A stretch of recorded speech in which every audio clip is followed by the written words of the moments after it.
Welcome to this episode of Coffee with Cornell. Grab a cup and join me, and let's talk about management assessments.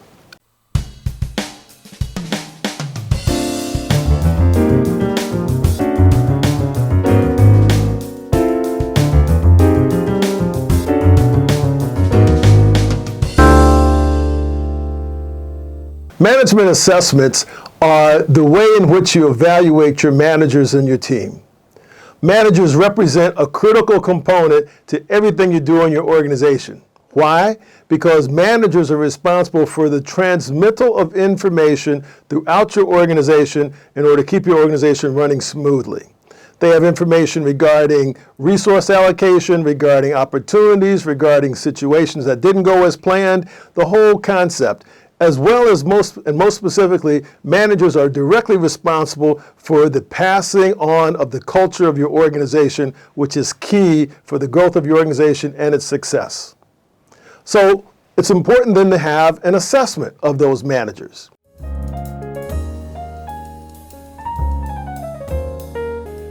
One quick way of looking at assessments is that of doing 360-degree evaluations.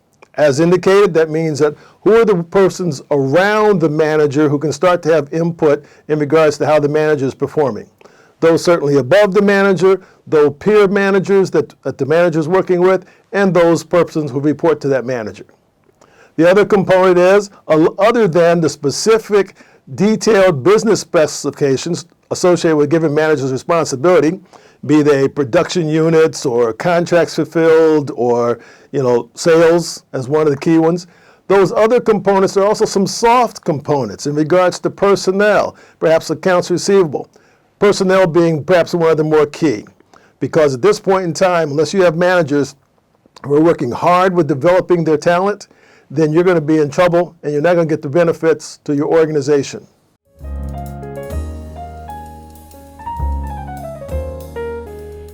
Direct reports have a lot to do with how the whole thing works. And one of the best ways I find of getting those assessment information, the documents, is doing employee surveys. Understanding how the employees actually understand and work with the manager and how effective that manager is passing information back and forth as is his or her job.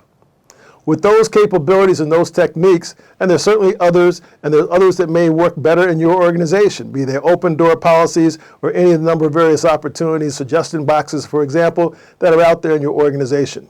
Keep an eye out for them and continue to use them because the improvement of your management team and managers in particular is critical to the organization.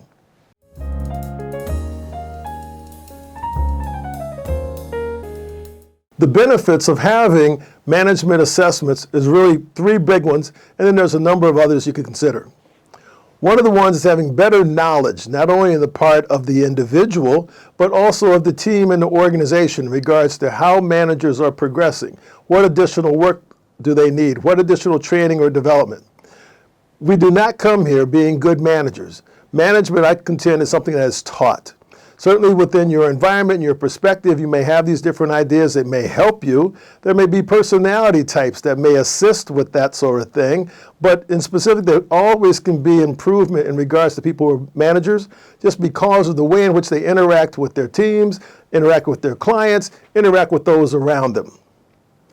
So that knowledge is critical in regards to helping people start to understand that.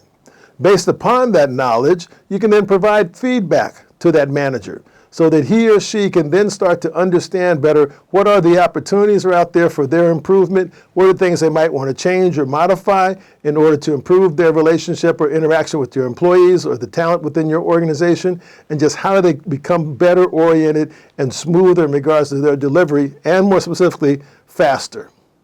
And that faster leads into the third element I would offer to you today, and that's regards your skill development. Considering that management has skills, there's different components of that in regards to the various technical skills, in regards to various work associated with the position. We all continue to learn more about our business, more about our industries. Technology is changing. That's a component of management. And so just think about how we've all had to develop new skills, just as of last year, 2020, in regards to use of being in front of video cameras, the various multimedia meetings that managers and all of us had to attend.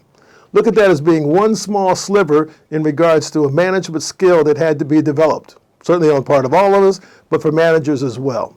Because how do you then start to project that information? One of the other components of skill development might be, in fact, presentation. Some people enjoy presentation, some people don't.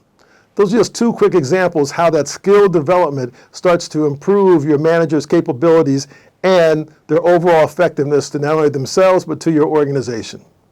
So for those who want to become managers, keep that in mind, that the training and development doesn't stop, but it starts with having better management assessments within your organization so the managers can have a framework to understand how they can start to improve and be better to the organization and to themselves. I want to thank you for joining me. Hopefully this episode of Coffee with Cornell has been of value to you and to your organization. Till next week. Friends, I want you to like, subscribe, and then hit the bell for notifications for future episodes. Come on, help me out, and it'll help to make Coffee with Cornell even better for you.